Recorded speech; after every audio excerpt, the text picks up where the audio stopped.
তার নাম চাঁদ শাহ ফকির। আসল নাম না, নকল নাম। আসল নাম সেকান্দার আলী। যারা মন্ত্রতন্ত্র নিয়ে কাজ করে তাদের অনেক রকম ভেগ ধরতে হয়, নামও বদলাতে হয়। তাদের চাল চলন, আচার আচরণ সাধারণ মানুষের মতো হলে চলে না। সাধারণ মানুষের ভয়, ভক্তি, শ্রদ্ধা অর্জনের জন্য তাদের সারাক্ষণই নানান চেষ্টা চালাতে হয়। চাঁদ শাহ ফকিরকে দেখে মানুষ সাধারণত ভয়, ভক্তি, শ্রদ্ধা কোনোটাই হয় না। রোগা বেটে একজন মানুষ। বেটারা সচরাচর কুজো হয় না। চাঁদ শাহ খানিকটা কুজো, হাঁটে খুঁড়িয়ে খুঁড়িয়ে, কারণ বা পা বলতে গেলে অচল। বা পা টেনে টেনে এগুতে হয়। অন্যান্য গুণিনদের মতো মাথা ভর্তি ঝাঁকড়া চুল আছে। চোখও সারাক্ষণই লাল থাকে। গলায় 3 রকমের হাড়, কাঠি এবং অষ্টধাতুর মালা আছে। তারপরও চাঁদ শাহকে সবাই তুচ্ছতাচ্ছিল্য করে। তাকে চাঁদ শাহ ফকির ডাকে না, ডাকে চান্দু। চাঁদ শাহ তার স্ত্রীর কাছে এই নিয়ে খুব দুঃখ করে। দীর্ঘ নিঃশ্বাস চাপতে চাপতে বলে, দেখো বউ, মানুষের বিচার। আমি এত বড় একটা গুণিন, পশু পাখি পর্যন্ত আমারে সমীহ করে। যে গাছের নিচে বসে সেই গাছ পাখ পাখালি থাকে না, উইরা চইলা যায়। অথচ নিজ গ্রামের মানুষ আমারে তুচ্ছ করে, সামনে দিয়া যায়, সেলাম দেয় না। আমার যে নাম চাঁদ শাহ ফকির, এই নামে ডাকে না, ডাকে চান্দু। মাঝে মাঝে ইচ্ছা করে মারি মন্ত্র দিয়া এরার একটা শিক্ষা দেই, জন্মের শিক্ষা। চাঁদ শাহের স্ত্রীর নাম ফুলবানু। সে দীর্ঘদিন রোগ ভোগ করে এখন বিছানায় পড়ে গেছে। নড়াচড়ার ক্ষমতা নেই, তবে জিহ্বা অত্যন্ত সচল। সে তীক্ষ্ণ কণ্ঠে বলে, কি মন্ত্রের কথা কইলেন? মারি মন্ত্র। মন্ত্র ঝাড়া মাত্র গ্রামের ঈশান কোণ থেকে শুরু হইব রোগ ব্যাধি, আস্তে আস্তে পুরা গ্রাম। বড় কঠিন মন্ত্র, একবার ঝাড়লে মন্ত্র কাটান দেওয়া মুশকিল। তুমি যদি বলো একবার মন্ত্র ঝাড়ি, উচিত শিক্ষা হোক। গ্রামের সব মুরব্বী যখন পায়ের উপরে উপর হয়ে পড়ব, তখন একটা বিবেচনা হবে। এই জাতের কথা বলতে আপনার শরম লাগে না? মন্ত্রের আপনি কি জানেন? কাঁচকলাটা জানেন? বউ, কি বললা? বললাম মন্ত্রের আপনি কাঁচকলাটা জানেন। আপনি হইলেন ঠগ, বিরাট ঠগ। ঠগ বললা? বললাম। অহন কি করবেন? বান মারবেন? বান তো মারতেই পারি, বান মারা কোনো বিষয় না, হাতের ময়লা। মারেন দেখি একটা বান। তুমি রোগী মানুষ বললা সাইরা দিলাম, না হইলে সরিষা মন্ত্র দিয়ে দিতাম। দেখতা বিষয় কি। হাতের তালের মধ্যে 5টা কাঁচা সরিষা নিয়ে মন্ত্র পড়তে হয়, তারপর সেই সরিষা সুইরা দিতে হয় শৈলে। সরিষা তো না, সাক্ষাৎ হাবিয়া দোজখের আগুন। শৈলের যে জগাত লাগবো, সেই জগাত সাথে সাথে গোল আলুর মতো ফসকা। সারা শৈলেও মনে হইব আগুন জ্বলতাছে। ইচ্ছা হইব শীতল পানিতে ঝাঁপ দিয়া পড়ি। ঝাঁপ দিয়া পড়লে আরও বিপদ। পানি তখন আগুনের মতো। শৈলে পানি লাগলো কি গেল। দেন না একটু সরিষা ফরা, আপনার ক্ষমতাটা দেখি। দেখি কেমন ক্ষমতা। আপনি কত বড় গুণিন। বিয়ার পর থেকে আমি শুনতেছি আপনার এই ক্ষমতা, আমার সেই ক্ষমতা। মারি মন্ত্র, সরিষা মন্ত্র ভর ভর কইরা বলেন, বলতে শরম লাগে না? সি। রাগ উঠায়ও না বউ, রাগ উঠাইলে নিজের ক্ষতি হবে। আহারে, রাগ উঠাইলে নিজের ক্ষতি হবে কি? আমার উস্তাদ দুনিয়ার বেবাক মন্ত্র জানে, তার হুকুমে চলে জিন পড়ি। সেই লোক 2 বেলা ভাত পায় না। আপনার পোষা জিনসেন কয়টা আছে? আমার পোষা না, আমার বাপ জান পুষছিলেন, এখন আমার দখলে আছে। 3টার ভিতর একটার মৃত্যু হয়েছে, এখন আছে 2টা। একজনের নাম দাস্তিন, আর একজনের নাম নাস্তিন। এরা 2 সহোদর ভাই। 2 জিন আপনার হুকুমের চাকর। সেই 2 জিনের দিয়া 1 কলসি সোনার মোহর আনাইয়া দেন। যে কয়টা দিন বাঁচি, আরাম করে বাঁচি, ভালো মন্দ কিছু খানা খাই। 2 হাতে 6 গাছি সোনার চুরির আমার বড় শখ। চাঁদ শাহ গম্ভীর মুখে বললেন, সোনার মোহরের কলসি কোনো ব্যাপারই না বউ। জিনেরে আইস বললে আইজাই না দিবে, কিন্তু নিষেধ আছে। নিজের লাভের জন্যে কিচ্ছু করার উপায় নেই। আমার হাত পা বাঁধা বউ। তাইলে শোনো, তোমার একটা গল্প বলি। আমার পিতার আমলের কথা। ওনার যেমন জিন সাধনা ছিল, তেমনই ছিল পরি সাধনা। একটা পরি ছিল ওনার খুব পেয়ারের, তার নাম একরার বেগম। বড় সৌন্দর্য ছিল সে, চাঁদের আলোর মতো গায়ের রং। আহারে, কি বিউটি! কানের কাছে ভ্যান ভ্যান করেন না। জিন সাধনা, পরীক্ষার পরিসাধনা, অনে আমার সাধক রে। দূর হন দেখি, দূর হন। স্ত্রীর কটু কথায় চাঁদ শাহের মতো বড় সাধককে খুব বিচলিত হতে দেখা যায় না। সে হুক্কা হাতে বাড়ির সামনের উঠানে ছাতিম গাছের নিচে এসে বসে। দিনের বেশিরভাগ সময় এই গাছের নিচেই সে বসে। কিছুদিন আগেও ছাতিম গাছ একটা সাইনবোর্ডে ঝুলত, চাঁদ শাহ ফকির জিন সাধনা পরিসাধনা।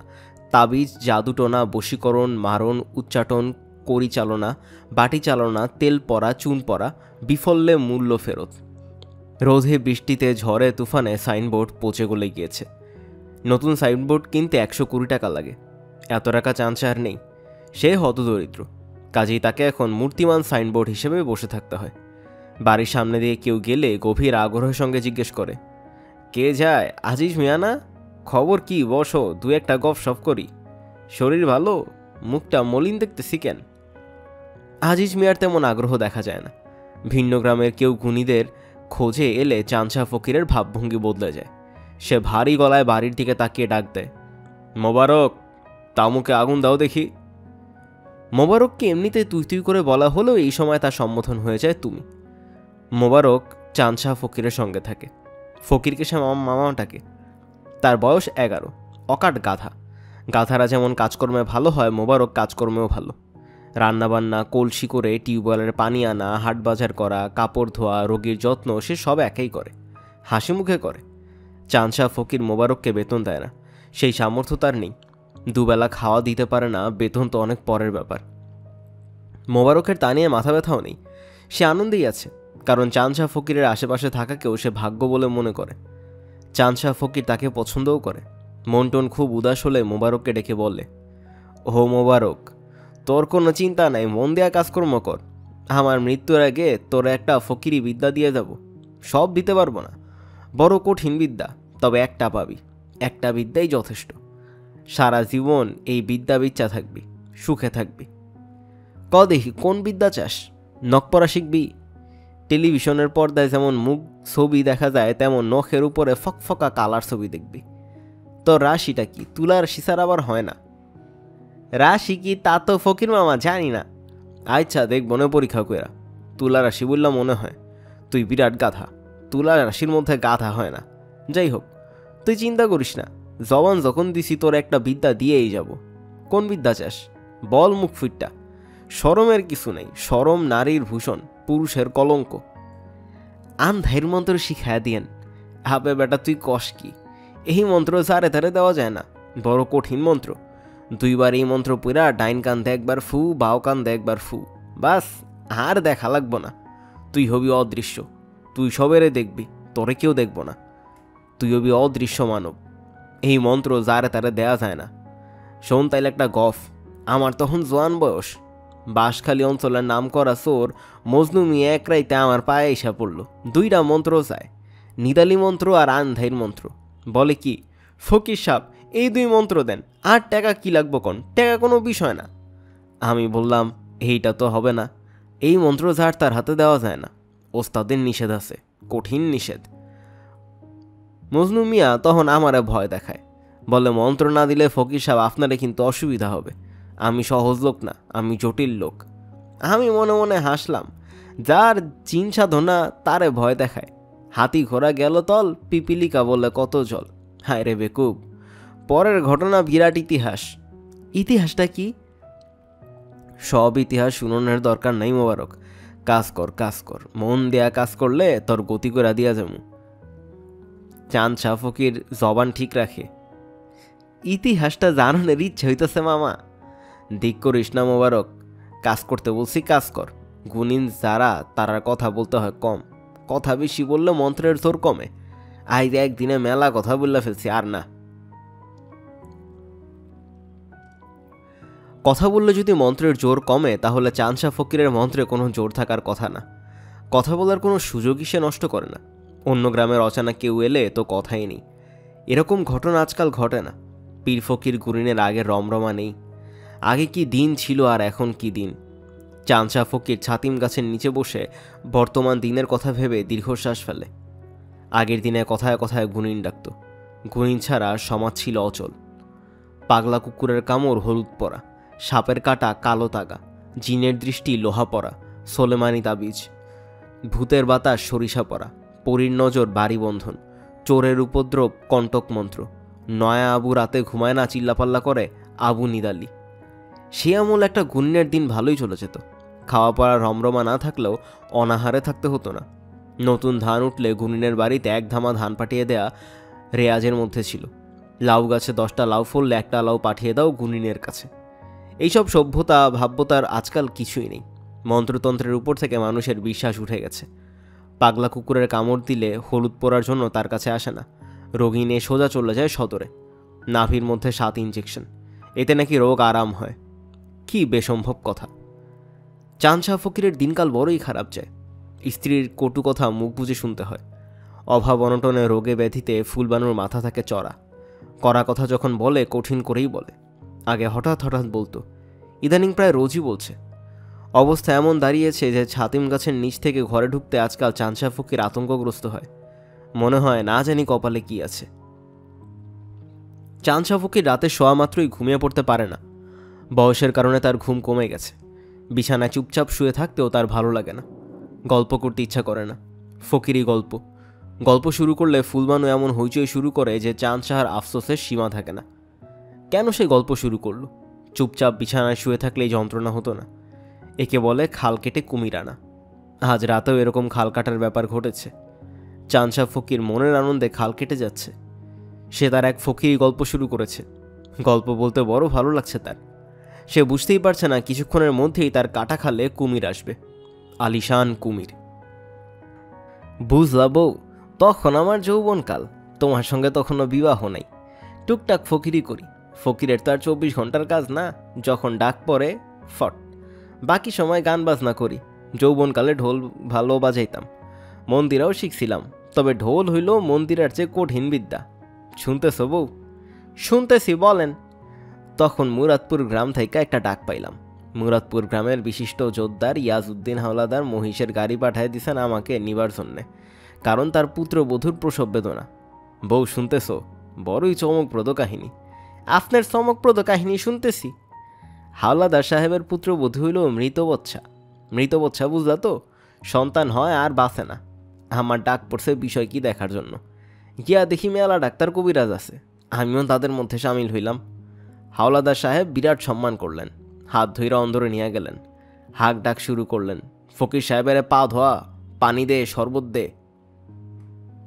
জামাই আদর। এক সময় আমার কদর ছিল বউ, জামাই আদর ছিল। গুনিন তো আর পথে ঘাটে জন্মায় না, 10 গ্রামে 20 গ্রামে একটা। যাই হোক, গল্পটা শোনো।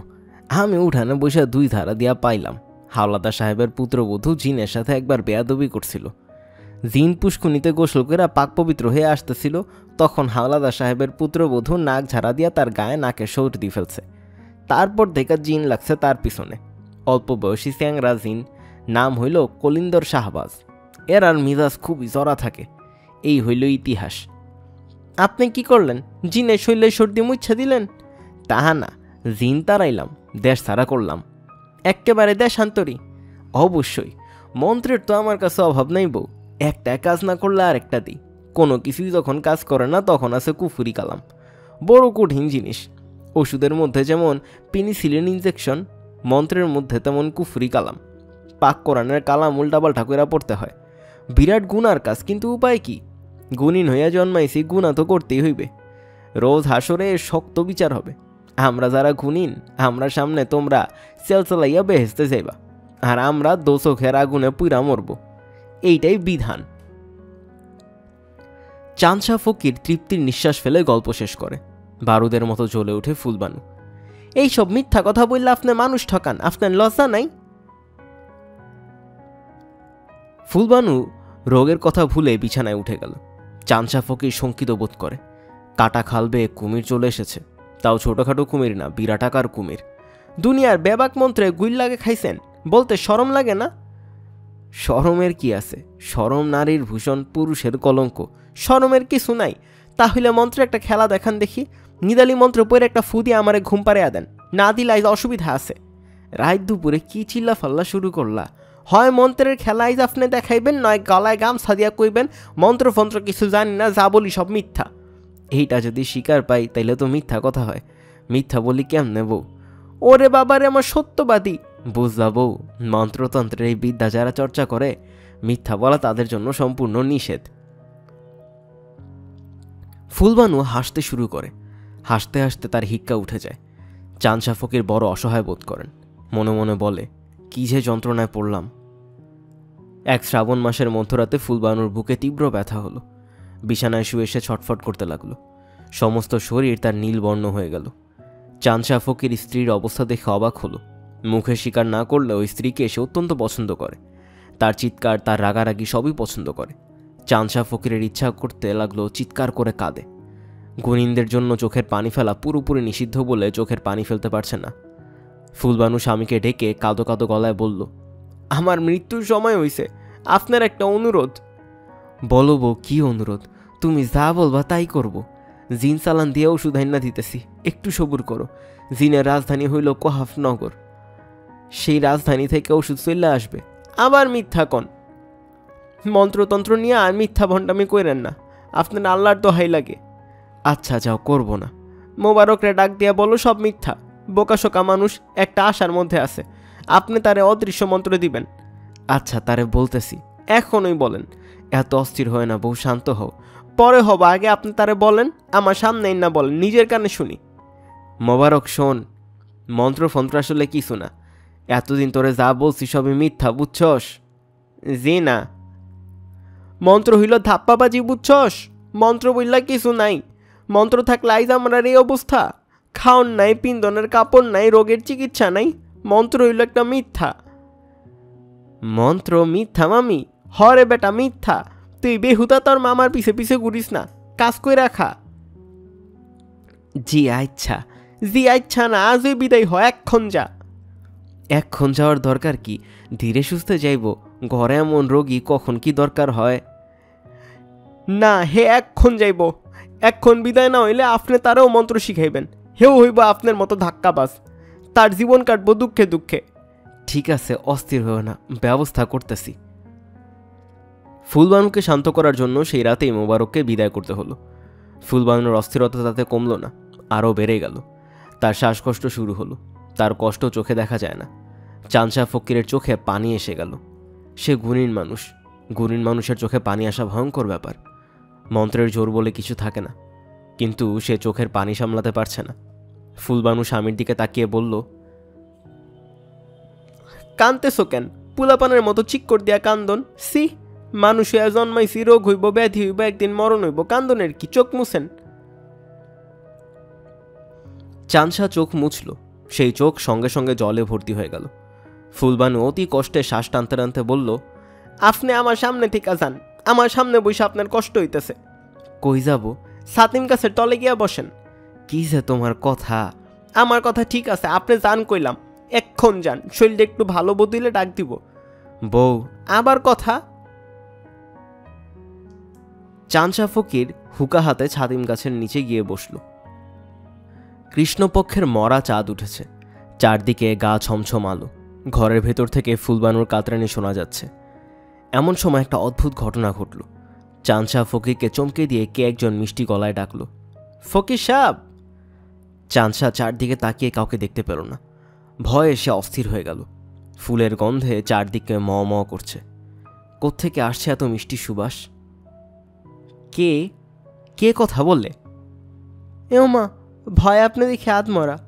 যে দিন রাত জিন সাধনা পরিসাধনার কথা বলে, তার এমন ভয় পেলে চলে? আপনি কে? আমি পড়ি। পড়ি বললা দুনিয়ায় কিচ্ছু নাই। ও মা, আজ দেখি উল্টা কথা। উল্টা না, এইটা সত্য। এটা যদি সত্যি হয় তাহলে আমার কথা কিভাবে শুনছেন? রোগে শোকে, অভাবে অনটনের মধ্যে মনে ধাক্কা লাগছে। ধান্দার কারণে কথা শুনতেছি, আসল কিছু না। ভালো করে তাকান, তাকিয়ে দেখেন তো কি ব্যাপার। চাঁদশা ফকির ভালো করে তাকালো। আরে তাই তো, তার সামনে একটা পরী তো দাঁড়িয়ে আছে, দেখতে কিশোরী মেয়েদের মতো। শুধু চোখ দুটি অস্বাভাবিক উজ্জ্বল। পাখা আছে, পাখা দুটো অল্প অল্প কাঁপছে। ফুলের গন্ধ আসছে পরী মেয়েটার গা থেকে। কি অদ্ভুত গন্ধ, আর কি সুন্দর মেয়েটার মুখ। পরী ঠোঁটে ঠোঁট টিপে হাসতে হাসতে বলল, দেখলেন? চাঁদশা কিছু বললেন না। বলবে কি? সে পুরোপুরি হকচকিয়ে গেছে। পরী আবার কি? কি মুখে দেখি বাক্য নেই? বিনা আগুনে হুক্কা টানছেন, হুক্কায় আগুন দেওয়ার কেউ নেই? মোবারক চলে গেছে? জি। ঘরে এমন রোগী, জীবন মরণ ব্যাপার, আর মোবারক চলে গেল? চাঁদশা কি বলল ভেবে পেল না। শরীর বন্ধন মন্ত্রটা কি পড়বে? পড়ে ফেলা দরকার। এই পরিমেটার কাণ্ড কারখানা ভালো ঠেকছে না। যদিও মন্ত্রতন্ত্র বলে কিছু নেই বা বলা যায় কিভাবে। চোখের সামনে দেখতে পাচ্ছে পাখাওয়ালা পরী। কি আজব কাণ্ড। চানসা ফকির। শরীর বন্ধন মন্ত্র মনে করার চেষ্টা করতে লাগলো সে। পরী খিলখিল করে হেসে উঠল। চানসা ফকিরের মন্ত্রে গণ্ডগোল হয়ে গেল। দেহবন্ধন মন্ত্র দীর্ঘ মন্ত্র, একবার আউলা লেগে গেলে গোড়া থেকে পড়তে হবে। চানসা ফকির বিড়বিড় করে কি পড়ছেন? মন্ত্র? জি। কি মন্ত্র? দেহবন্ধন? হ। মন্ত্রতন্ত্র বলে কিছু আছে? জি না। তাহলে পড়ছেন কেন? আপনি কে? একবার তো বললাম, আবার বলতে হবে? আমি পড়ি। আচ্ছা। আমি আপনার বাড়ির উপর দিয়ে উড়ে যাচ্ছিলাম, আপনার চোখের পানি দেখে নেমে এলাম। কাঁদছিলেন কেন? চানসা চুপ করে রইল। বলবেই বা কি? বলার মতো কোনো কথা কি আর আছে? শুনুন চানসা, আপনার হাতে একেবারে সময় নেই। আমি এক্ষুনি চলে যাব। তবে নেমেছি যখন, তখন আপনার একটা ইচ্ছা পূরণ করব। বলুন কি চান? যা চান তাই পাবেন, তবে একটা মাত্র জিনিস। বলে ফেলুন। 1 কলসি সোনার মোহর দিলে হবে? 1 কলসির জায়গায় 7 কলসিও দিতে পারি, তবে ধন দৌলত বেশি হলেও সমস্যা। দেব 1 কলসি মোহর? জি না। ধন দৌলত চান না? তাহলে কি চান? সম্মান? লোকজন আপনাকে দেখেই সালাম করবে, যত বড় মানুষই হোক আপনাকে দেখে উঠে দাঁড়াবে? জি না। বাকি রইল কি? ক্ষমতা। ক্ষমতাও খুব ভালো জিনিস। ধন দৌলত সম্মানের চেয়ে ক্ষমতা অনেক মধুর। ক্ষমতা চান? জি না। আপনি ফুলবানুরে ভালো করে দেন। ফুলবানুকে আমি ভালো করব কিভাবে? আমি কি ডাক্তার? মেডিকেল কলেজে ডিগ্রি আছে আমার। আপনাকে বুদ্ধিমান লোক বলে ভেবেছিলাম, এখন তো দেখছি আপনি বোকা। ফুলবানু যে দজ্জাল, ভালো হয়ে গেলে আপনাকে তো কচলে ফেলবে। কচলাইলেও ক্ষতি নাই। কচলালেও ক্ষতি নেই? তাহলে তো ভালো করে দিতেই হয়। আচ্ছা ঠিক আছে, দিচ্ছি ভালো করে। যান ঘরে যান, ঘরে গিয়ে দেখুন। আর আমি বিদায় হচ্ছি। পাখির ডানা ঝাপটানোর মতো শব্দ হলো। হতভম্ব চানসা ফকিরের চোখের সামনে পরী আকাশে উঠে গেল। পরী চলে গেলেও তার গায়ের গন্ধ এখনও রয়ে গেছে। ঘরের ভেতর থেকে ফুলবানু ডাকল, এই যে ফকির সাহেব, শুননা যান। চানসা ঘরে ঢুকে দেখে ফুলবানু খাটে বসে আছে, তার মুখটা হাসি হাসি। চানসাকে দেখে সে খানিকটা লজ্জা মাখা গলায় বলল, বুকের ব্যথাটা হঠাৎ করে চইলা গেছে? বলো কি? শরীরটাও ভালো ঠেকতেছে। দেখেন না, নিজে নিজে উঠা বসছি। পিয়াস লাগছে, 1 গ্লাস পানি দেন তো। হঠাৎ শরীরটা এমন ভালো ঠেকতেছে কেন, কিছুই বুঝলাম না। ঘটনা তোমারে বলি, বড়ই চমকপ্রদ ইতিহাস। হইছে কি, ছাতিম গাছের নিচে বইসাছিলাম, হঠাৎ দেখি চোখের সামনে এক পরী। বড় সৌন্দর্য চেহারা, বড় বিউটি। চোখের সামনে কি দেখলেন? পরী? হ। আবার শুরু করছেন? এই যে আবার। চানসা চুপ করে গেল। এমন সুন্দর একটা গন্ধ, এমন সুন্দর একটা ঘ্রাণ এখনো গায়ে লেগে আছে। কথাগুলো বলতে পারছে না সে তার স্ত্রীকে, কোনোদিনই বলতে পারবে না। এর চেয়ে দুঃখের ব্যাপার আর কী বা হতে পারে। ফুলবানু খাট থেকে নেমেছে। সে হেঁটে হেঁটে দরজা পর্যন্ত গেল। তার বিস্ময়ের সীমা নেই। দীর্ঘ 5 বছর পর সে নিজে হেঁটে দরজা পর্যন্ত গিয়েছে। ফুলবানু দরজা ধরে দাঁড়িয়ে আছে। কৃষ্ণপক্ষের মরা জোছনাও তার কাছে অপূর্ব লাগছে। ফুলবানু মুগ্ধ গলায় বলল, জংলা কি ফুলজানি ফুটছে? কি গন্ধ! ফুলের গন্ধের রহস্যের চমকপ্রদ ইতিহাস চানসা ফকির জানে, কিন্তু তার বলার উপায় নেই। সেও এসে স্ত্রীর পাশে দাঁড়ালো। পড়ে শোনাচ্ছি স্যার হুমায়ুন আহমেদের লেখা ভাইরাস গল্পটি। নুরুজ্জামান সাহেব বর্তমানে একজন সুখী মানুষ। বীমা কোম্পানিতে ভালো চাকরি করতেন। 7 বছর হলো রিটায়ার করেছেন। রিটায়ারের সময় গ্র্যাচুইটি, প্রভিডেন্ট ফান্ড সব মিলিয়ে হাতে একসঙ্গে বেশ কিছু টাকা পেয়েছিলেন। সেই টাকা ব্যাংকে জমা আছে। ইন্টারেস্ট যা পান তাতেই তার মোটামুটি চলে যায়। স্বাস্থ্য ভালো, রোগ ব্যাধি নেই। ডায়াবেটিস, ব্লাড প্রেশার, হার্টের সমস্যা এই জাতীয় বৃদ্ধ বয়সের রোগের কোনো কিছুই তাকে এখনও ধরেনি। 2টি মেয়েই ভালো বিয়ে দিয়েছেন। একজন বরের সঙ্গে অস্ট্রেলিয়া থাকে, অন্যজন সিঙ্গাপুরে। স্ত্রী গত হয়েছেন। নুরুজ্জামান সাহেব একা থাকেন, এই একটাই যা সমস্যা। তবে অনেক দিন থেকে একা আছেন বলে খানিকটা অভ্যস্ত হয়ে পড়েছেন। তার খারাপ লাগে না, বরং ভালোই লাগে। দিনের বেলাটা তিনি ঘুরে ঘুরেই কাটান। দুপুরে নিরিবিলি দেখে কোনো একটা হোটেলে খেয়ে নেন। ভিড়ভাট্টা তার একেবারেই সহ্য হয় না। রাতে কিছু খান না। কোনোদিন একটা কলা, কোনোদিন একটা আপেল খেয়ে শুয়ে পড়েন। এক ঘুমে রাত কাবার করে দেন। আশ্বিন মাসের এক দুপুর, বেলা প্রায় 2টা। নুরুজ্জামান সাহেব লালবাগের কেল্লা দেখে একটা হোটেলে ভাত খেতে ঢুকেছেন। হোটেলের নাম দিল্লি রেস্টুরেন্ট। দিল্লি রেস্টুরেন্টের পাশেই আরেকটা হোটেল, হোটেল আমানিয়া। সেখানে রমরমা ভিড়। দিল্লি রেস্টুরেন্ট একেবারেই ফাঁকা। মনে হয় এই হোটেলের খাবার দাবার সুবিধার না। নুরুজ্জামান সাহেবের কাছে খাবারটা প্রধান না, নিরিবিলিটাই প্রধান। কাজেই তিনি ঢুকেছেন দিল্লি রেস্টুরেন্টে। কোনার দিকের অন্ধকারের একটা টেবিলে বসেছেন। ইলিশ মাছ, সবজি এবং ডালের অর্ডার দিয়ে চুপচাপ বসে আছেন। সাধারণত তিনি মাছ খান না, আজ কেন জানি মাছ খেতে ইচ্ছা করল। তখন হোটেলে আরেকজন কাস্টমার ঢুকলো। এত ফাঁকা জায়গা থাকতে নুরুজ্জামান সাহেবের কাছে এসে বলল, আপনার টেবিলে বসতে পারি? নুরুজ্জামান সাহেব না বলতে গিয়েও বললেন না। হোটেলটা তার না, কাস্টমার এসেছে, পয়সা দিয়ে খাবে, তার যেখানে ইচ্ছা সেখানেই বসবে। নুরুজ্জামান সাহেবের মনটা খারাপ হয়ে গেল। কারো সামনে খাওয়া দাওয়া করতে তার ভালো লাগে না। আশা করি আপনার বিরক্তি উৎপাদন করছি না? জি না। একটা দেশলাই দিতে পারবেন? নুরুজ্জামান সাহেব দেশলাই বের করে বাড়িয়ে দিলেন। তার মন আরও খারাপ হয়ে যাচ্ছে। বোঝাই যাচ্ছে এই লোক প্রচুর কথা বলবে, বক বক করে মাথা ধরিয়ে দেবে। এখনও সময় আছে, তিনি ইচ্ছা করলে অন্য টেবিলে চলে যেতে পারেন। কাজটা অভদ্রতা হয়। আশা করি সিগারেটের ধোঁয়ায় আপনার অসুবিধা হচ্ছে না? না, হচ্ছে না। আন্তরিক ধন্যবাদ। লোকটার অন্য কোনো মতলব নেই তো? ধান্দাবাজ না তো? বাংলাদেশে ধান্দাবাজ লোকের কোনো অভাব নেই। কয়েকদিন আগে এরকম একজন ধান্দাবাজের সঙ্গে দেখা হয়েছিল। স্ত্রীরা করা পায়জামা পাঞ্জাবি পরে রীতিমতো ভদ্রলোক, চোখে সোনালি রিমলেস চশমা, মুখ ভর্তি হাসি। নুরুজ্জামান সাহেব একটা হোটেলে খেতে বসেছেন।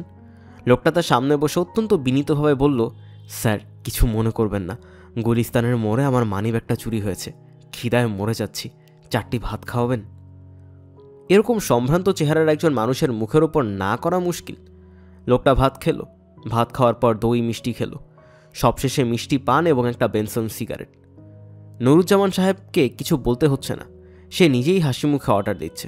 কোনো দ্বিধা নেই, সংকোচ নেই। কি সুন্দর করে বলছে, স্যার আপনার অনুমতি নিয়ে একটা সিগারেট দিতে বলি। এমন চমৎকার লাঞ্চের পর সিগারেট না খেলে লাঞ্চটার অপমান করা হয়। এই বেয়ারা, একটা বেনসন নিয়ে এসো, দেখে শুনে আনবে, ড্যাম্প যেন না হয়, ড্যাম্প হলে থাপড়া খাবি। এই লোকটাও সেরকম কেউ না তো? নুরুজ্জামান আর চোখে তাকালেন। সেরকমই তো মনে হচ্ছে। অন্ধকার কোনায় এসে বসেছে, চোখে সানগ্লাস। চোখ থেকে সানগ্লাস খোলেনি। একবার রিডার্স ডাইজেস্ট পড়েছিলেন, যারা সহজে সানগ্লাস খুলতে চায় না তাদের ভেতর সমস্যা থাকে। লোকটা পোশাকে আশাকে ভালো, খয়েরি রঙের হাফ হাওয়াই শার্ট, সাদা প্যান্ট, সাদা প্যান্টের সঙ্গে মিলিয়ে ধবধবে সাদা চামড়ার জুতা, বিদেশি জুতা নিশ্চয়ই। সিগারেট যে খাচ্ছে দামি সিগারেটই খাচ্ছে। সুন্দর গন্ধ আসছে। সস্তা সিগারেটের দম আটকানো গন্ধ না। সিগারেট বের করেছে সিগারেট কেস থেকে। আজকাল অবশ্য কেউ সিগারেট কেস ব্যবহার করে না। লোকটা সিগারেট কেস নুরুজ্জামান সাহেবের দিকে বাড়িয়ে দিল। নিচু গলায় বলল, আপনি কি সিগারেট খাবেন? জি না, আমি ভাত খাবো, ভাতের অর্ডার দিয়েছি। ভাত চলে এসেছে, সুন্দর সরু চালের ভাত। হোটেলে খাবার একটাই সুবিধা, হোটেলে তরকারি যেমনই রাঁধুক ভাত ভালো রাঁধে। বাড়ির ভাত কখনো এরকম হয় না, কোনো কোনো দিন চাল চাল থাকে, কখনো নরম কাদার মতো। এই জন্যই তিনি বাড়িতে খাওয়া দাওয়ার পাট চুকিয়ে দিয়েছেন। স্যার আপনি কি আমার উপস্থিতিতে বিরক্ত বোধ করছেন? নুরুজ্জামান হ্যাঁ না কিছুই বলল না। সবজি দিয়ে ভাত মাখতে লাগলেন। সবজির চেহারা দেখতে ভালো, খেতে কেমন কে জানে। লালবাগের কেল্লা কেমন দেখলেন স্যার? নুরুজ্জামান চমকে উঠলেন। ওই লোকটি লালবাগ কেল্লা থেকেই পেছনে লেগেছে? সর্বনাশের কথা, মতলবটা কি? আপনি যখন লালবাগ দেখছিলেন আমিও দেখছিলাম। আমি অবশ্য এর আগে অসংখ্যবার দেখেছি। বাংলাদেশে দেখার কিছু নেই, একই জিনিস বারবার দেখতে হয়। লালবাগের কেল্লা আপনি কি এই প্রথম দেখলেন? জি। পুরোনো আমলের জিনিস দেখতে যদি আপনার ভালো লাগে তাহলে সম্রাট শাহজাহানের আমলের একটা গেট আছে, দেখে আসতে পারেন। ইউনিভার্সিটি এলাকায় যাবেন, টিএসসি এবং বাংলা একাডেমির সামনে দিয়ে বড় যে রাস্তাটা গেছে নজরুল সরণি, ওই রাস্তার মাথায় গেটের অংশ বিশেষ আছে। জায়গাটা চিনেছেন? 4 নেতার কবরের পাশে। নুরুজ্জামান হ্যাঁ না কিছুই বললেন না, মাথা নিচু করে খেয়ে যাচ্ছেন। এরা রান্না ভালো করে, সবজি ভালো রেঁধেছে, তারপরও কাস্টমার কেন পাচ্ছে না? একদিন হোটেল আমানিয়া খেয়ে দেখতে হবে, কে জানে হয়তো ওদের রান্না আরও ভালো। প্রায় 30 বছরের পুরনো একটা গির্জা আছে, আর্মেনিয়ান গির্জা। গির্জা ফির্জা আমি দেখি না স্যার। মনে হচ্ছে আমার প্রতিটা কথায় বিরক্ত হচ্ছেন। আমার পরিচয় পেলে অবশ্য আর বিরক্ত হবেন না। আমি একজন ভ্যাম্পায়ার। আপনি কে? ভ্যাম্পায়ার? ভ্যাম্পায়ার চিনেন না? ওই যে কাউন্ট ড্রাকুলা, ট্রান্সিলভেনিয়ার বিখ্যাত কাউন্টের গল্প পড়েননি? নুরুজ্জামান আবার খেতে শুরু করলেন এবং মনে মনে বললেন, বেটা বদমাস, ভ্যাম্পায়ার সেজেছে। আপনার মুখের ভঙ্গি দেখে মনে হচ্ছে আপনি বিশ্বাস করতে পারছেন না। না পারারই কথা। ভ্যাম্পায়ার কি সে সম্পর্কে আমাদের কোনো ধারণা নেই।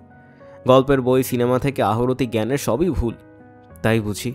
জি তাই। লোকজ বিশ্বাস হচ্ছে ভ্যাম্পায়ার রাতে মানুষের রক্ত খেয়ে বেড়াবে, দিনে কফিনের ভেতর শুয়ে থাকবে, কারণ রোদ গায়ে লাগা মানে তাদের মৃত্যু। আমাকে দেখুন, দিনে ঘুরে বেড়াচ্ছি। তাই তো দেখছি। শুধু চোখগুলোই প্রোটেক্ট করতে হয়, চোখে রোদ লাগানো যায় না। এজন্যই সানগ্লাস। ঠিক ধরেছেন। মানুষের রক্ত আপনি কখন খান, দিনে না রাতে? মানুষের রক্ত খান তো? জি খাই, বাধ্য হয়ে খেতে হয়। ভ্যাম্পায়ারদের জন্য কিছু এসেনশিয়াল ভিটামিন মানুষের রক্ত ছাড়া পাওয়া যায় না। আচ্ছা স্যার, আপনি কি ভয় পাচ্ছেন? না, আপনি আমার ঘাড়ে দাঁত বসিয়ে রক্ত খেয়ে ফেলবেন এটা বিশ্বাস হচ্ছে না। সেভাবে রক্ত খাই না, ব্লাড ব্যাঙ্ক থেকে কিনে নিয়ে আসি। একটা প্যাকেটে 1 সপ্তাহ 2 সপ্তাহ চলে যায়। ব্লাড ব্যাঙ্কগুলি থাকায় সুবিধা হয়েছে, পছন্দসই রক্ত কিনতে পারছি। সব রকম রক্ত সবার স্যুট করে না। আমার পছন্দের রক্ত হলো বি নেগেটিভ। শুনে ভালো লাগলো। আপনার রক্তের গ্রুপ কি স্যার? জানি না রক্তের গ্রুপ কি, পরীক্ষা করাইনি। পরীক্ষা করিয়ে রাখা ভালো।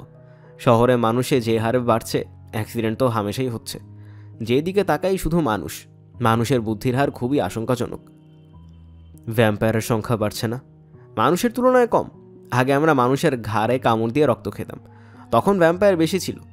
এখন ব্লাড ব্যাঙ্ক থেকে আমরা রক্ত খাচ্ছি, কাজেই ভ্যাম্পায়ারের সংখ্যা বাড়ছে না। ব্যাপারটা বুঝিয়ে দিচ্ছি, কিছু মনে করবেন না। আমি ব্যাপারটা বোঝার কোনো আগ্রহ বোধ করছি না। শোনার পর আগ্রহ বোধ করবেন? ভাত খেতে খেতে শুনুন, শুনতে তো ক্ষতি নেই। ভ্যাম্পায়ার আসলে ভাইরাস সংগঠিত এক ধরনের অসুখ। আচ্ছা, ভাইরাসগুলি অতি দীর্ঘজীবী। এরা বিশেষ ধরনের মৃত্যুহীন ভাইরাস। মানুষের শরীরে একবার ঢুকতে পারলে তারা আর মরে না, এবং যারা শরীরে তারা ঢুকেছে তাকে বাঁচিয়ে রাখা নিজেদের বেঁচে থাকার স্বার্থে। মানুষ মরে গেলে তো তারাও মরে যাবে, ঠিক না? ঠিক বলেই তো মনে হয়। আমাদের যে রক্ত খেতে হয় তা ওই ভাইরাসগুলির জন্যই। রক্তটা ওদের জন্যই দরকার। ও, একটা ভ্যাম্পায়ার যখন কোনো মানুষের রক্ত খায় তখন ভাইরাস একজনের গায়ে থেকে অন্যজনের গায়ে ঢোকে। আজকাল আমরা ব্লাড ব্যাঙ্কের রক্ত খাওয়া ধরেছি, তাই ভাইরাসজনিত সংক্রমণ অনেক কমে গেছে। ভালো। তবে একেবারে যে নেই তাও না। হঠাৎ হঠাৎ অনেকের সঙ্গে দেখা হয়ে যায় যারা আসলে ভ্যাম্পায়ার। যেমন আজ যখন আপনাকে লালবাগের কেল্লায় দেখলাম, তখন আপনাকে ভ্যাম্পায়ার ভেবেছিলাম। আমাকে ভ্যাম্পায়ার ভেবেছিলেন? জি। আশা করি আমার কথায় আহত হননি। নুরুজ্জামান কঠিন চোখে তাকিয়ে রইলেন। লোকটার গালে ঠাস করে একটা চড় দিতে পারলে মনটা শান্ত হতো। তিনি চড় দিলেন না, শুকনো গলায় বললেন, আমাকে আপনি ভ্যাম্পায়ার ভেবেছিলেন? জি। আপনার চোখে সানগ্লাস ছিল। আপনি ভ্যাম্পায়ারের মতো উদ্দেশ্যহীনভাবেই ঘুরছিলেন। আমরা ভ্যাম্পায়াররা উদ্দেশ্যহীনভাবেই ঘোরাফেরা করি। আমাদের তো কোনো কাজ নেই, অফিসে যেতে হয় না। নুরুজ্জামান সাহেবের খাওয়া শেষ হয়েছে। তিনি আরও বিরক্ত হয়ে হাত ধুয়ে নিজের জায়গায় ফিরে এলেন। লোকটার হাত থেকে মুক্তি পাওয়া দরকার। লোকটা হয় বদ্ধ উন্মাদ কিংবা অন্য কোনো বদ মতলব আছে। মতলবটা কি ধরা যাচ্ছে না।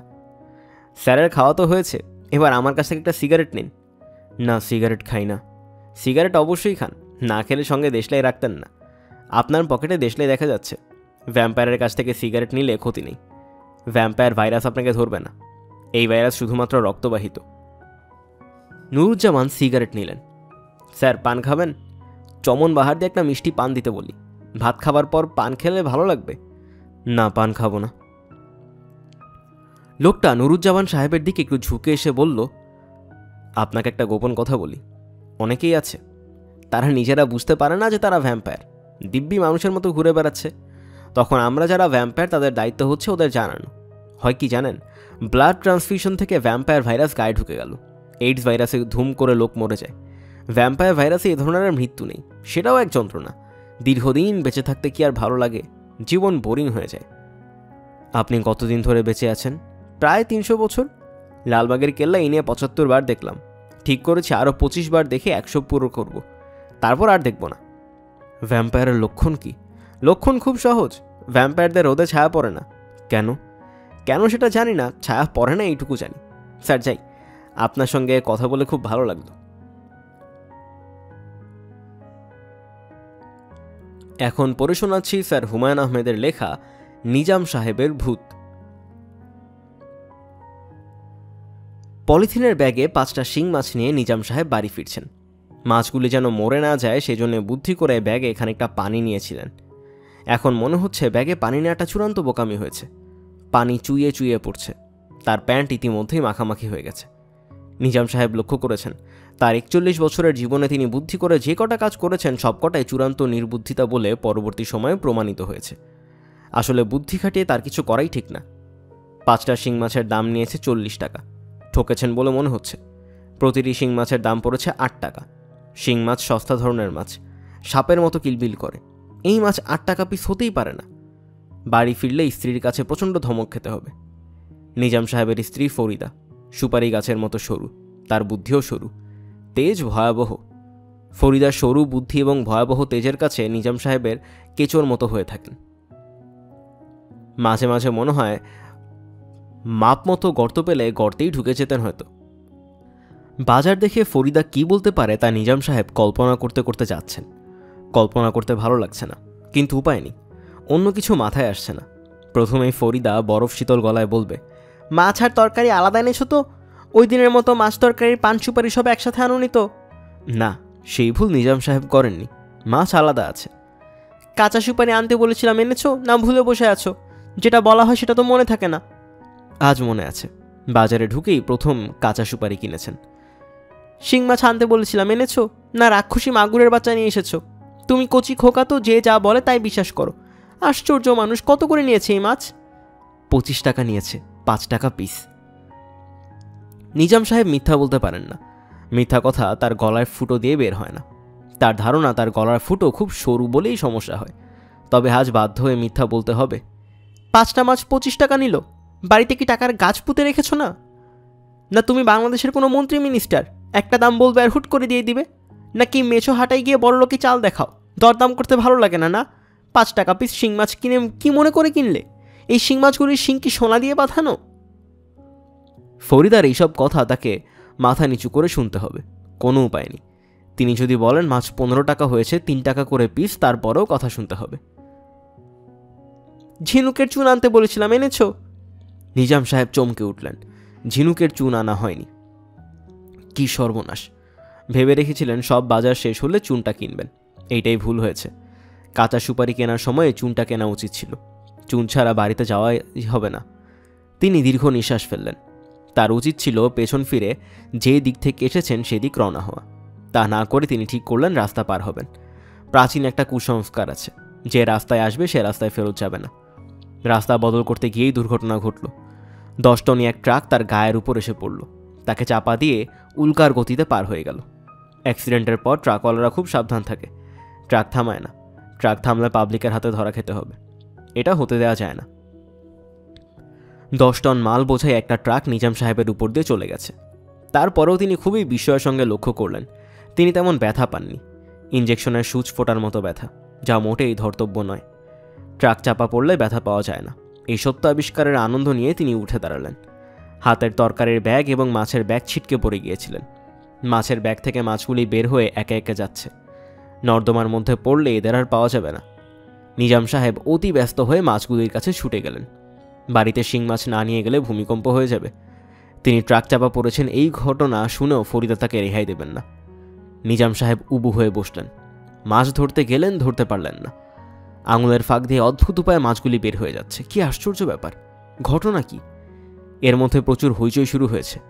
রাস্তার উপর শত শত লোক জমে গেছে। মনে হচ্ছে ভয়ঙ্কর কিছু ঘটেছে। নিজাম সাহেব উঠে দাঁড়ালেন। কৌতূহলী হয়ে উকি দিয়ে দেখেন রক্তে রাস্তা ভেসে যাচ্ছে। সেই রক্তে মাখামাখি হয়ে যে শুয়ে আছে সে আর কেউ নয়, তিনি নিজেই। এই দৃশ্য দেখার পরও তার বুঝতে কিছু সময় লাগলো যে তিনি আসলে মারা গেছেন। অপঘাতে মৃত্যুর পর মানুষ ভূত হয়, তিনিও তাই হয়েছেন। ভূত হয়েছেন বলেই কেউ তাকে দেখতে পারছে না, তবে তিনি নিজে নিজেকে পরিষ্কার দেখতে পারছেন। যদিও তার শরীরগত কিছু পরিবর্তন হয়েছে, তিনি শিং মাছ ধরতে পারছেন না। মাছগুলি হাতের আঙুল ভেদ করে বের হয়ে যাচ্ছে। মৃত্যুর আগে তার গায়ে যে পোশাক ছিল, ভূত হিসেবেও তার গায়ে একই পোশাক। এমনকি শিং মাছের পানি লেগে প্যান্ট ভিজে গিয়েছিল, এখনও প্যান্টটা ভেজা। ভেজা প্যান্ট থেকে আষ্টে গন্ধ আসছে। ভূতরা তাহলে গন্ধ পায়? এই রহস্যময় ব্যাপারটার মানে কি কে জানে। তবে কোনো রহস্যময় ব্যাপার নিয়ে আপাতত তার মাথা ঘামাতে ইচ্ছা করছে না। মাথা ভৌ ভৌ করে ঘুরছে। ধাতস্থ হতে সময় লাগবে। সিগারেট খেতে পারলে হতো। ভূতরা সিগারেট খায় কি না তা তিনি জানেন না। অ্যাক্সিডেন্টের জায়গায় প্রচণ্ড ভিড়। পুলিশ চলে এসেছে। ট্রাফিক পুলিশ পো পো করে বাঁশি বাজাচ্ছে। কি হয়েছে সবাই এক নজর দেখতে চায়। তিনিও উকি দিলেন। এমন ভিড় যে কিছু দেখার উপায় নেই। নিজের ডেড বডি অথচ তিনি নিজে দেখতে পারছেন না। এর চেয়ে বড় ট্র্যাজেডি আর কি হতে পারে? তিনি ফাঁক ফোকর দিয়ে ঢোকার চেষ্টা করতে লাগলেন। এই সময় তার পিঠে কে যেন হাত রেখে বলল, স্যার, আপনিই মারা গেছেন? নিজাম সাহেব বিনীত ভঙ্গিতে বললেন, জি। নিজের মৃত্যুর কথা নিজের মুখে বলতে লজ্জা লাগলো। খুবই আফসোসের কথা, ভেরি স্যাড। লোকটির কথায় নিজাম সাহেব অভিভূত হলেন। যখন মানুষ ছিলেন তখন এত সহানুভূতি নিয়ে কেউ তার সঙ্গে কথা বলেনি। ভূত হবার পর মানুষের সহানুভূতি পাচ্ছেন, এটা তুচ্ছ ব্যাপার না। স্যার, আপনার নাম কি? নিজামউদ্দিন। আমার নাম মোতালেব। আমিও আপনার মতো ভূত। ওই যে টাইলসের একটা দোকান দেখছেন, ইউরেকা টাইলস, আমি ছিলাম ওই দোকানের ম্যানেজার। ও, দোকানের মধ্যেই পা পিছলে বেকায়দা অবস্থায় পড়েছিলাম, সঙ্গে সঙ্গে মৃত্যু। হাসপাতালে নেবারও সুযোগ হয়নি। ও, তারপর থেকে এখানেই আছি, রাতে দোকানে ঘুমাই। ও, মেইন রোডের ওপর দোকান, ট্রাক ফ্রাক সারা রাত চলে, ঘুম ভালো হয় না। ভূতদের ঘুমের প্রয়োজন হয় তার জানা ছিল না। ভূত জগৎ সম্বন্ধে তিনি কিছুই জানেন না, ধীরে ধীরে সব জানবেন। মোতালেব সাহেবকে পাওয়া তার লাভ হয়েছে। সাধারণ জিনিসগুলি তার কাছ থেকে জেনে নেওয়া যাবে। মোতালেব বললেন, এইখানে শুধু শুধু দাঁড়িয়ে সময় নষ্ট করে কি করবেন স্যার? চলে যান। কোথায় যাব? ভাবির কাছে চলে যান। এত বড় একটা দুর্ঘটনা ঘটেছে, ভাবির আশেপাশে থাকলেও একটা সান্ত্বনা। যাব কিভাবে? রিক্সা করে চলে যান। আপনার তো আর রিক্সা ভাড়া লাগবে না। চালু একটা রিক্সা দেখে লাফ দিয়ে সিটে উঠে পড়ে বসে পড়ুন। আপনার বাসা কোথায়? কলা বাগান। ওইদিকে যাচ্ছে এমন একটা রিক্সায় উঠে বসুন। আমি অবশ্য কোথাও যেতে হলে গাড়িতে করে যাই, তবে রিক্সার আলাদা মজা আছে। নিজাম সাহেব চুপ করে আছেন। এতদিন ভেবেছিলেন ভূতরা বাতাস হয়ে ঘুরে বেড়ায়। এখন দেখা যাচ্ছে ব্যাপার সেরকম নয়। চলাফেরার জন্য তাদেরও রিক্সা, বেবি ট্যাক্সি লাগে। মোতালেব বললেন, স্যারের মনটা এত খারাপ কেন? না না, মন খারাপ না, একটু লাগছে। কথা নেই বার্তা নেই, হঠাৎ ভূত হয়ে গেলাম। একটু তো লাগবেই, শুধু একটু না, অনেকটু লাগবে। আধা ঘন্টা আগেও ছিলেন মানুষ, এখন হয়েছেন ভূত। আমি যখন প্রথম ভূত হই, কী অভিজ্ঞতা! কি করব না করব কিছুই জানি না। তখন ছিল ঘোর বর্ষা, বুঝলেন ভাই সাহেব। আমি বেকুবের মতো সারা রাত বৃষ্টিতে ভিজলাম। তার কোনো প্রয়োজন ছিল না। ইচ্ছা করলে যে কোনো বাড়িতে ঢুকে যেতে পারতাম। আমরা হলাম ভূত। দরজা বন্ধ থাকুক বা না থাকুক, আমরা যে কোনো ফুটো ফাটা দিয়ে ঢুকতে পারি, তাই না? জি। বুঝলেন ভাই সাহেব, যেহেতু কিছুই জানি না, সারা রাত বৃষ্টিতে ভিজে আমার হয়ে গেল সর্দি। বুকে কফ বসে গেল, খকর খকর করে কাশি। ভূতদের সর্দি হয়? ব্যাঙের যদি সর্দি হতে পারে, ভূতের হবে না কেন? আমরা কি ব্যাঙের চেয়েও খারাপ? শুধু শুধু দেরি করছেন কেন স্যার? চলে যান, ভাবির পাশে বসে থাকুন। আপনার মৃত্যু সংবাদ পৌঁছানোর পর ভাবি আছাড় পিছাড় খেয়ে কাঁদবে। ওই দৃশ্য দেখে খুব মজা পাবেন। একটা রিক্সা নিয়ে চলে যান, তবে চোখ কান খোলা রাখবেন, একটু কেয়ারফুল থাকবেন। কেয়ারফুল থাকবো কেন? কিছু সন্ত্রাসী ভূত আছে, চাঁদাবাজ, ভদ্রতা বলতে কিছুই জানে না। মানুষ থাকতে যেমন বধ ছিল, মরে আরও বধ হয়েছে, অকারণে মারধর করে। সে কি? পরশুদিনের ঘটনা। একটা পাঁচেরও গাড়ি রাস্তা দিয়ে যাচ্ছিল, নতুন গাড়ি দেখে লোভ লাগলো। গাড়ির প্রতি আমার আবার একটা দুর্বলতা আছে। বিকেলের দিকে গাড়ি চড়ে ঘুরে বেড়াতে ভালো লাগে। পাজেরও দেখে লোভ সামলাতে পারলাম না, লাফ দিয়ে গাড়িতে ঢুকে পড়লাম। গাড়ি যাচ্ছিল গুলশানের দিকে। ফার্ম গেটেই রেড লাইট। গাড়ি থামছে। আমি বেকুবের মতো মাথা বের করে রেখেছি। আমাকে দেখেই 4-5 সন্ত্রাসী ভূত হইচই করে ছুটে এলো। আমি কিছু বোঝার আগেই জানালা দিয়ে টেনে বের করে ফেললো, দিল ধোলাই। এখনও আমার হাতে পায়ে ব্যথা। সর্বনাশ! অপঘাতে মারা যায় তারাই তো ভূত হয়। অপঘাতে মারা যায় কারা? সন্ত্রাসী, খুনি, চাঁদাবাজ। আমরা যারা সাধারণ ভূত, তারা এদের হাতে জিম্মি। কারওয়ান বাজার এক খুনি ভূত আছে, রামদা হাতে বসে থাকে। কাউকে দেখলেই হু হু করে শব্দ করে রামদা হাতে ছুটেও আসে। ভাই সাহেব, কারওয়ান বাজার এলাকার দিকে ভুলেও যাবেন না। জি আচ্ছা। মিরপুর 4 নম্বরেও যাবেন না। ওইখানে কি? মিরপুর আছে 2 ভাই, সদরুল আর বদরুল, 2 ভাই ভয়ঙ্কর। আমার ফ্যামিলি থাকে মিরপুরে। 2 বছরের উপর হয়ে গেল ওদের দেখতে যেতে পারি না, মনে হয় না দেখতে ইচ্ছা করে। বেকুবের মতো একবার চুপি চুপি চলে গেছি। বাসায় ওঠার আগেই দুজনের হাতে ধরা পড়লাম। কিরিচের এক কোপে তার আমার ডান পা হাঁটুর নিচ থেকে কেটে ফেলল। তারপর সেই কাটা পা নিয়ে কি খুশি, ফুটবলের মতো ছোড়াছুরি করে। ওরা পা নিয়ে লাফালাফি করছিল, আমি সেই ফাঁকে কোনো ক্রমে পালিয়ে এসেছি। 2 মাস ভুগলাম। 2 মাসে নতুন পা গজালো। পা গজায়? তা গজায়, লেজের মতো গজায়। ভূত হওয়ারই এক সুবিধা, যখন পা কাটা গেল তখন জানতাম না পা আবার গজায়। খুব মনে কষ্টে ছিলাম। তারপর একদিন দেখি পা গজিয়েছে। দেখুন না।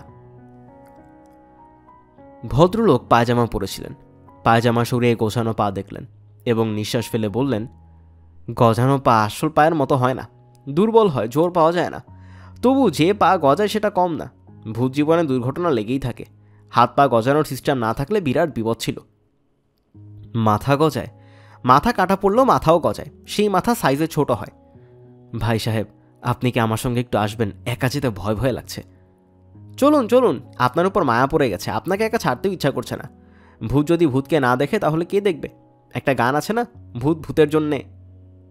মোতালেব গান ধরল, গলায় সুর বেশ ভালো, একটু নাকি নাকি তারপরও শুনতে ভালো লাগছে। কয়েক লাইন গেয়ে বলল, স্যার গান বাজনার চর্চা আছে? জি না, চর্চা থাকলে ভালো হতো, আমাদের সময় কাটে না তো, গান বাজনা করে সময় কাটাই। চলুন রওনা হই।